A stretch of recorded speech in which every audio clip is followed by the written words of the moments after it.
La globalización.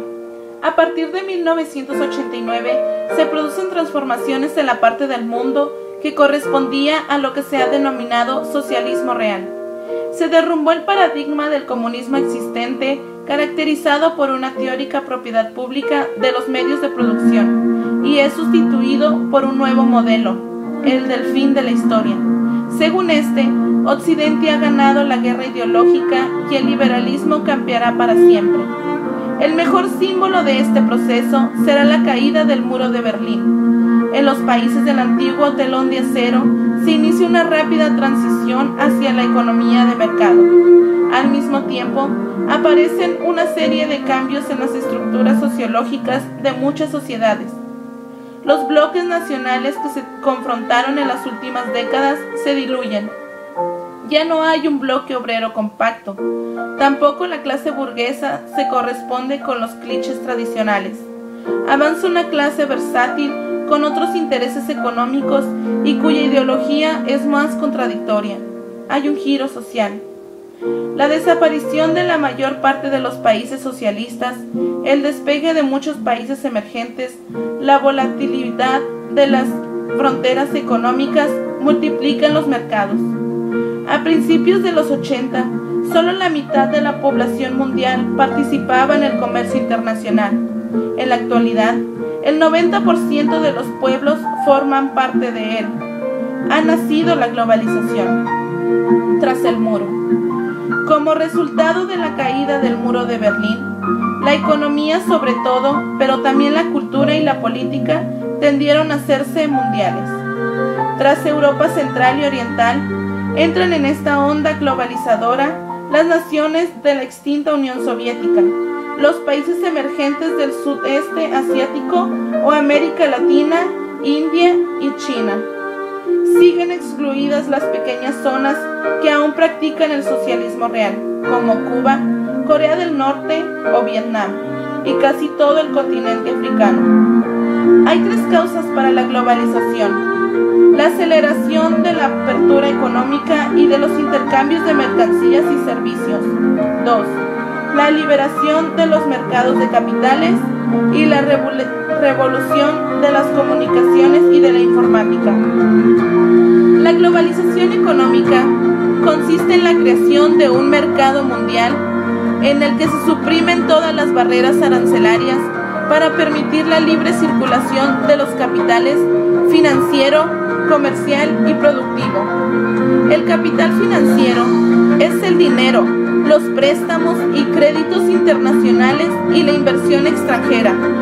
Su característica es que no ocupa un lugar determinado y que gracias a la tecnología se puede trasladar de un lugar a otro con rapidez.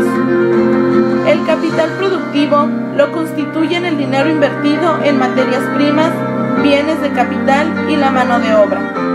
El capital comercial son los bienes y servicios que finalmente se compran y se venden en el mercado internacional. En este mercado internacional, los principales vendedores son las marcas multinacionales, como por ejemplo la Shell, la Coca-Cola, Sony, IBM, Unilever, Phelps, Dodge, etc.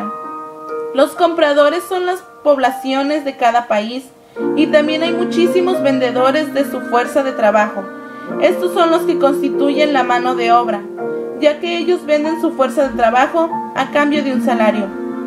La globalización, entonces, vendría a ser como la etapa de culminación del proceso histórico de expansión del capitalismo, con dos objetivos: la libre movilidad del capital y la creación de un solo mercado mundial. Los principales agentes o impulsadores de la globalización son los bancos y las empresas multinacionales. Las empresas multinacionales son empresas muy grandes que operan en muchos países del mundo a través de sus filiales. Son como un pulpo que hace llegar sus tentáculos a varios países del mundo.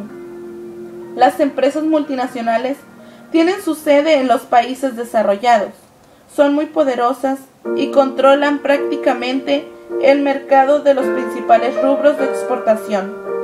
Las empresas multinacionales aprovechan la mano de obra barata de los países en vías de desarrollo y de acuerdo a esto se trasladan hacia estos países.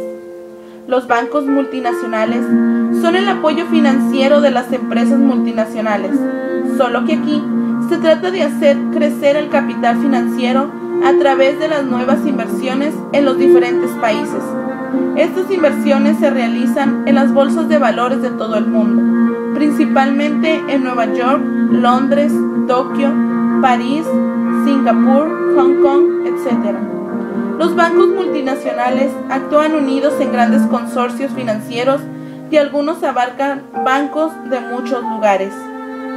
Los otros agentes de la globalización son los tecnócratas internacionales, que son los intelectuales que trabajan para las multinacionales y las financieras, los gobiernos que con sus políticas ayudan a las multinacionales a realizar sus operaciones, y los organismos financieros internacionales como el Banco Mundial y el Fondo Monetario Internacional, que condicionan sus préstamos a que los países adopten métodos orientados a eliminar las barreras a la libre circulación del capital.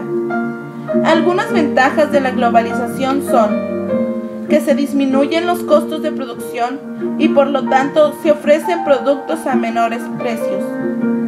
Aumenta el empleo en los lugares donde llegan las multinacionales, especialmente en los países subdesarrollados.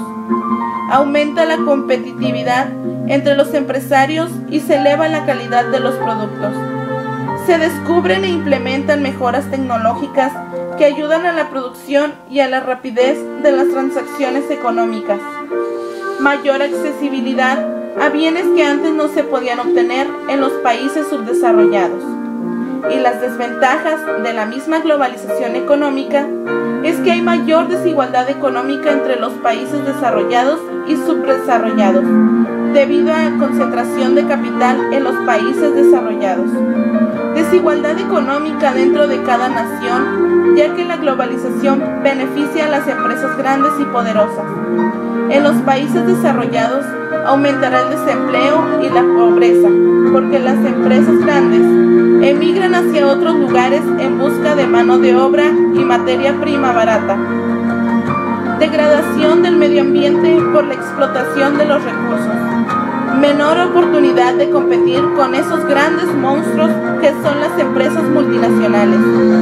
Y por último, la mayor fuga de capitales, porque cuando las empresas multinacionales lo decidan, se trasladan hacia otros países que les ofrezcan mejores ventajas en su producción.